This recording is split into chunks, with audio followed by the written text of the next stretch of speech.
Well, in the first place, the business about the recordings has been never quite established. But what's different is, I think, the statement yesterday morning, which Todd acknowledged himself was untrue, and secondly, his understanding of the whole situation and how it was affecting him and his credibility and his prospects. So he's made, I think, a very difficult decision for a young politician, but it's the right one. You knew that statement to be untrue for a year, given that you gave a statement to the police saying that he had sent you the tapes, and then he said that he hadn't. You knew that a year ago. Well, I think the fact the circumstances of this have been well known in the media and in his community for a long time. The initial circumstances were covered by a confidential employment agreement to which I was not a party and therefore not free to discuss it, and I didn't know what was in it in any case, other than in a very general way. And then it became the subject of a police investigation, and I made a statement to the police. I think I was reasonable to assume that whatever issues were involved in the actions or credibility of statements made by people were being investigated by the police. I mean, it wasn't as if it was just a party committee or a journalist. It was the police who are the experts in examining all these issues. Did he resign to save your own credibility?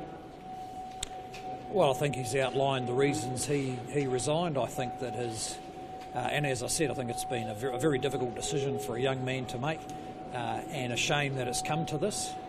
But he's, as he said in his statement, doesn't want ongoing internal issues, which to be a distraction for either for the government or for the representation of his own community. Did you ask him to resign? No, I didn't speak to him. He made the decision. Why didn't you tell him to cooperate with the police early on when you knew that what he was saying publicly was a lie? Well, I'm not going to agree with any particular assertions about the credibility of what was said or not said. You'd have to look at the actual statements and decide that. But he made a decision about his own role in the police investigation, consistent with his legal rights and obligations. Can you confirm one thing, and that is that he told you he had to take his secretary? Is that in doubt? What he told me is what is in the police statement, the statement I made to the police. That matter was investigated by the police, and they closed their investigation without coming to a conclusion on it. So the significance of what he told me is really a matter for the police to weigh up along with whatever else they did, and I have no knowledge of whatever else they did in that investigation. So if the police reopen the investigation, you'll stick by your story? Well, yes, of course. Are you aware that a CCTV camera was put surreptitiously in the Gore office? No, not aware of that at all. So the police never mentioned that to you? No, and I was never asked about it. Do you expect Simon Flood to be the next candidate in Clutha-Southland? Look, I have no idea. That's up to them. What will happen? Will there be a reselection, or will the board make a decision?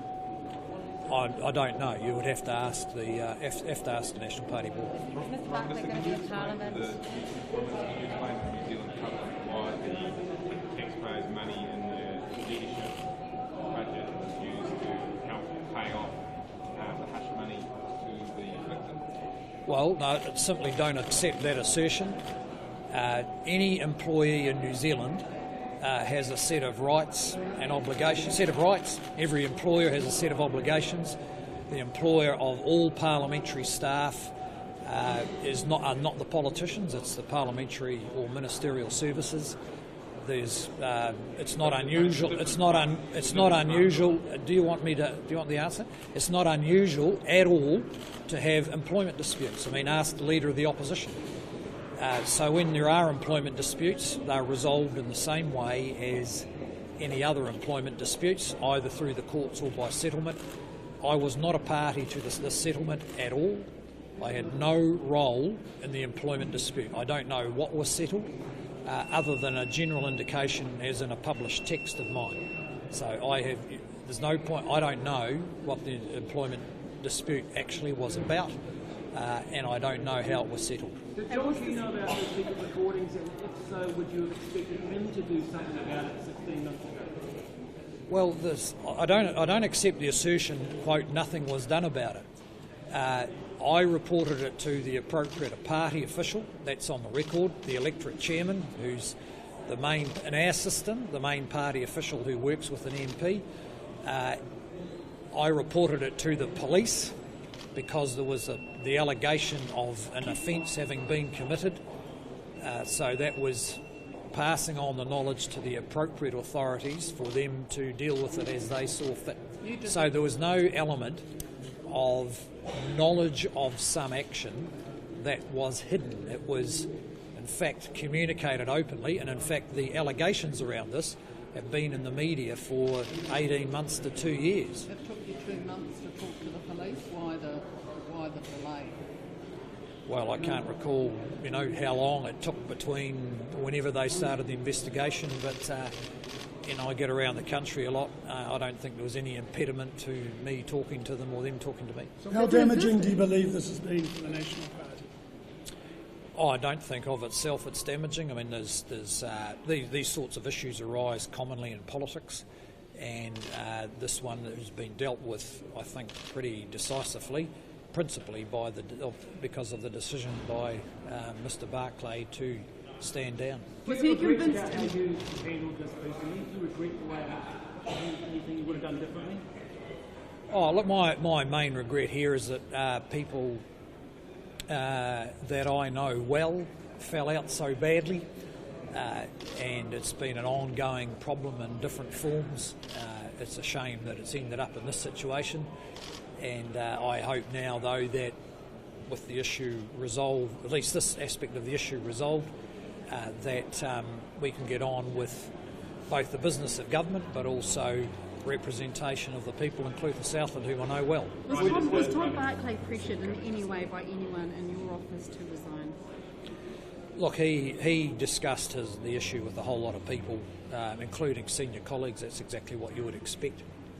I didn't discuss it with him, and he's made a decision which I think for a young man it's a very difficult decision, but it's the right one, and I think it comes from him understanding that the way these circumstances have evolved just put him in a very difficult position. Why is it the right decision? What's that? Why is it the right decision? Oh, well, it's the right decision because it means that we can get back to focusing on the issues that matter to the country rather than internal issues, and he can consider what steps he wants to take past the election for the rest of his career. Did you just want this out of the way ahead of the conference this weekend? Well, it's just better to resolve these issues as effectively as possible as soon as you can, and in this case that's happened pretty quickly. You've got a divided party. No, we don't have a divided party at all. Did you worry that you were throwing him under the bus? Would the public have ever known about these recordings if it wasn't for the media? Well, the allegations around recordings have been in the media for a couple of years. But they were denied repeatedly. They may have been denied, but if the question is would the public have known about them, then they have been published widely in the media for several years because there's been a lot of dispute about it in the southern area. And so it's been in the southern media. Your involvement, Prime Minister, if it wasn't for the media, would any of this have happened if it wasn't for yesterday's story? Well, as I said, it's been in the media extensively. But you denied direct involvement. You were asked last year and you said you weren't directly involved in any discussions. Well, I explained that yesterday morning, that at the time I was asked that question, I wasn't clear about what had actually happened, and still unclear about what actually happened, and the police haven't established what actually happened. And because it was under investigation, I was unsure about what I could or couldn't say.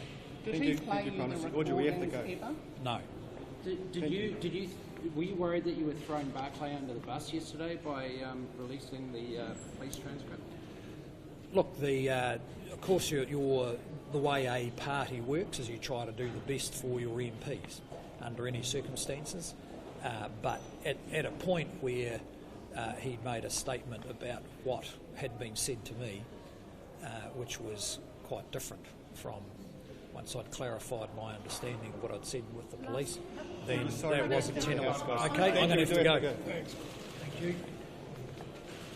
The thing is, you've been saying that all along. This hasn't happened